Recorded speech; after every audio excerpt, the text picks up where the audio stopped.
Hi there, Mouseketeers. Welcome to the Disneyland Beat, where our toes tap to a Disneyland drum. And we always whistle while we work. We have the June news and headlines for Disneyland heading into the summer. We talk refurbishments, crowds, and construction, and we go over what has reopened in the last month, which is a whole lot, so you can know what to expect for your summer trip to Disneyland. You won't want to miss this one. Come on into the parks with us. Like, subscribe, and stick around. Disneyland is your land. Come seek an adventure at the old pirates, eh? Make the jump to Lightspeed.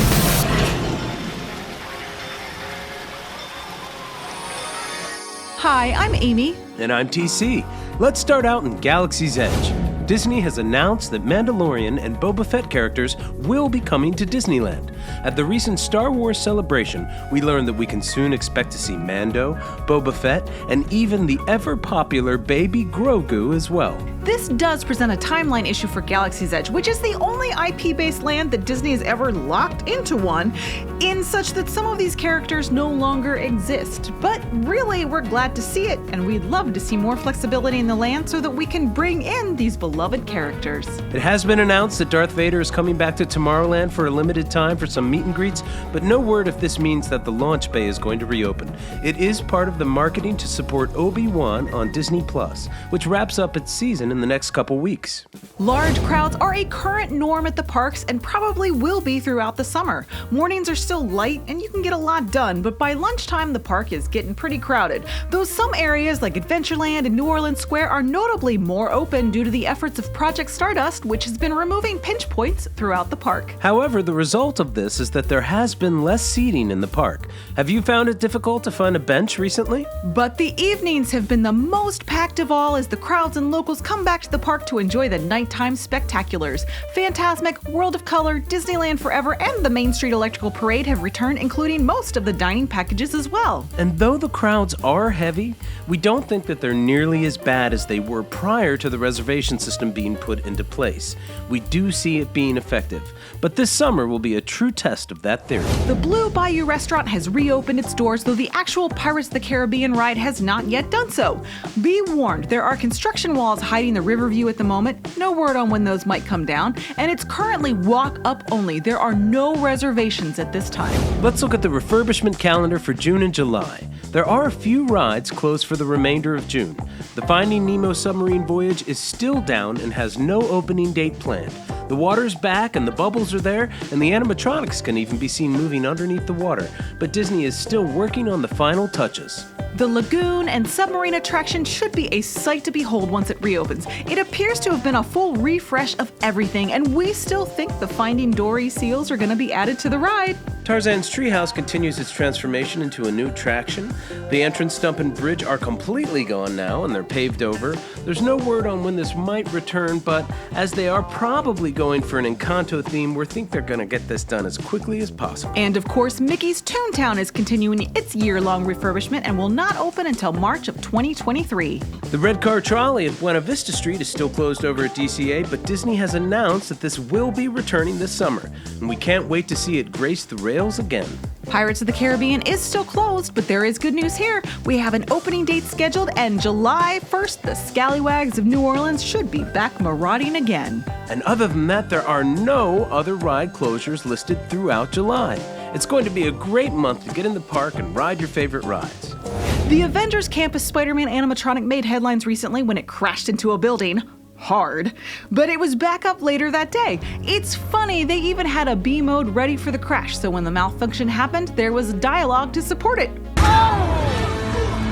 The web facility is not equipped with airbags. They thought of everything. Tale of the Lion King made its park debut at the Fantasyland Theater in Disneyland, and the revamped show has a lot of heart and it really looks great. They really plus the show. There's new sets, costumes, and lighting that adds a lot, and it's just nice to have something running in the theater too. Be sure to check out this powerful performance.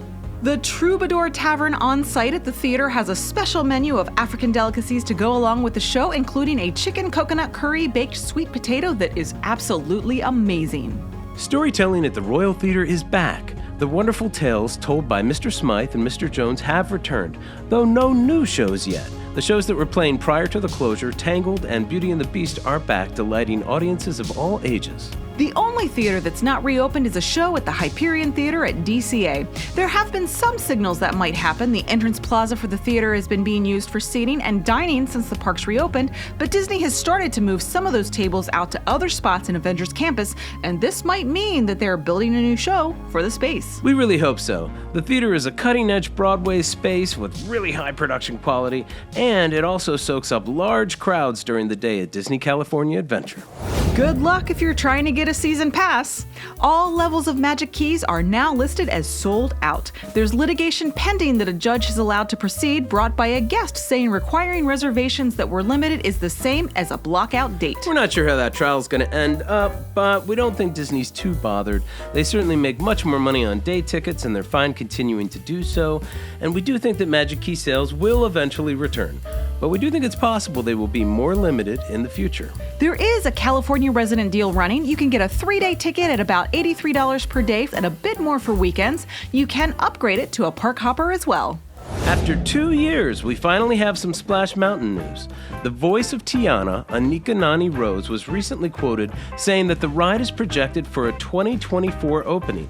The version at Walt Disney World has been noted as not being repaired as different things fail. Disney has followed up to say, though, they will be dropping additional details about the transformation of the attraction into a Princess and the Frog-themed ride at the Essence Festival of Culture in New Orleans in July. Radiator Springs Racers opened after its headline-inducing tire fire, and that's good. DCA doesn't handle having attractions down very well. DCA continues to have longer lines in most cases than Disneyland, and having this ride open definitely brought wait times at other attractions around the park down. Disneyland honors Black Music Month with a Celebrate Soulfully display in downtown Disney, and our on-the-scene reporter Damien, the Disney hacker, is going to finish out our news report this month with a tour of the exhibits. Damien, how's it looking? Hey there, Disneyland Beat. Hey there, Musketeers. This is Damien, your friend, the Disney hacker here at Downtown Disney for a special treat for you guys here at Downtown Disney at the old ESPN Zone. They have this event called The Soul of Jazz, an American adventure, a cool exhibit inside of the old ESPN Zone. Very cool history about the history of jazz here in America. All right, everyone, we are here in the old ESPN Zone here at Downtown Disney for The Soul of Jazz, an American adventure. How amazing is that? From being opened, I think the 1st of June, and goes, I believe, throughout the summer. But they have cool exhibits throughout the area here, throughout the space. Talked about the music of different areas of the country. Los Angeles, the modern jazz era right there. You got Thundercat, John Baptiste, Kamasi Washington, and of course Beyonce. Cool displays right here. And you pan around here, you have this nice case. Talks about Dixieland here. You have Benny Goodman performing at Disneyland in '62. And a Dixieland Experience Celebration 1960. Replica tickets from the Dixieland events from '61 to '65. You have Big Band Meets Disneyland from beginning of the summer of '55. Wow. That's really cool. You have Walk right there with Louis Armstrong getting the Mouse Ear Award. Mouse Car Award, I should say. 1963, there he is on the riverboat, Mark-Twain Riverboat. And you have Mark-Twain Riverboat right there. You have these drums on the other side right here. They're really, really cool. The snare drum, different instruments, the trumpet, key jazz instruments right there, and the clarinet. And the walk on the other side, you have New Orleans birth of jazz right there. Tell some story about how jazz came to New Orleans. Very cool. You know, artists out of New Orleans. Further dad, Jelly Roll Morton, the great Satchmo, Louis Armstrong. Wow, look at that. San Juan down neighbors down south. Vicente Martinez, Tito Puente. Very cool stuff. Like, and they have like the half note. This is a bar from the movie Soul. Very, very cool stuff right here. Excuse me. With a character from Soul right there. Walk over here, you have New York City, the jazz capital of the world. Various artists out of New York. Dizzy Gillespie, the Duke himself, big band legend. And out of Chicago, Chi-Town, the migration from New Orleans up north. You have Joseph Oliver right there, Muddy Waters, Coretta, Louis Austin. And you have Kansas City, gateway to the Southwest. Mary Lou Williams, Count Basie, wow. And Charlie Yarborough Parker. This is really cool, folks. You guys got to come, if you're ever here at Downtown Disney, you guys have to come check this out. This is a cool exhibit. They open the first of the month, June 1st. I believe it runs all through the summer. It's the soul of jazz and American adventure. Well, Mouseketeers, that's all I have for you guys here in the month of June here at the Disneyland Resort. Thanks for letting me share this time with you guys. Thanks again, Disneyland Beat. And hey, folks, if you guys want to still have your Disneyland withdrawals, feel free to check out my channel, The Disney Hacker. Has some fun, amazing Disneyland tips and fun and amazing Disneyland adventures to help you get your Disney fix. Until next time, Mouseketeers, see you real soon. Now back to you guys, Disneyland Beats. Thanks for watching, everyone. We'll see you real soon, Mouseketeers. See you real soon.